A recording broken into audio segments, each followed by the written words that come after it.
Nous sommes arrivés lucides dans ce débat budgétaire, conscients que le budget qui serait soumis au vote, si nous avions pu soumettre un budget au vote à l'Assemblée nationale, si vous aviez tenu, Monsieur le Premier ministre, votre engagement, votre promesse, nous savions que ce ne serait pas le budget du nouveau Front populaire, pas celui du groupe écologiste et social. Mais le compromis n'était possible qu'à une condition, que vous entendiez le message des Français dans les urnes, c'est-à-dire détricoter le bilan d'Emmanuel Macron, rompre avec la politique de l'offre, rompre avec la politique de cadeaux aux plus fortunés dans notre pays et permettre la justice sociale, la redistribution des richesses. Nous avons fait de ce point de vue-là bien des propositions. Je prendrai un exemple, la taxe Zuckman.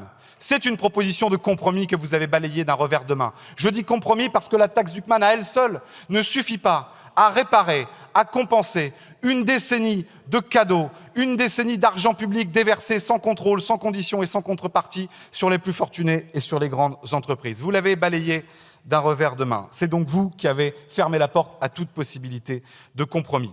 Le compromis, de ce point de vue-là, n'est pas possible, Monsieur le Premier ministre, quand vont s'aggraver les inégalités, quand nous allons voir des postes d'enseignants supprimés dans nos classes déjà surchargées, quand, je ne prendrai que quelques exemples, une taxe va s'imposer sur le vapotage qui permet à bien de nos compatriotes de sortir de la dépendance au tabac, quand vous allez taxer, là aussi, celles et ceux qui protestent en justice contre un licenciement abusif, quand vous allez diviser par 2 le passeport, et les exemples sont nombreux.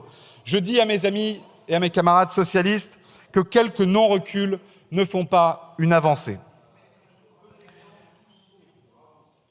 Madame la Présidente, si je peux terminer mon propos sans être interrompu par Monsieur le Premier ministre. Monsieur le Premier ministre, vous êtes ici, je sais que vous avez le respect du Parlement à géométrie variable comme vos prédécesseurs, vous êtes ici l'invité de l'Assemblée nationale, l'invité du Parlement, et vous devez écouter les orateurs qui s'expriment dans le respect pour contester votre politique. Monsieur le Premier ministre, vous n'avez pas à m'interrompre. Monsieur le député, je ne reprendrai, Madame la Présidente, que quand le Premier ministre me laissera parler. Le Premier ministre et le gouvernement n'est pas invité au Parlement. Ils ont leur place ici. Le Parlement contrôle l'action du gouvernement par l'effet notamment de cette motion de censure, mais ils ne sont pas invités. Et il est d'usage, Madame la Présidente, que le gouvernement écoute les orateurs de l'Assemblée nationale et la représentation nationale. Ne vous inquiétez pas, Monsieur le député.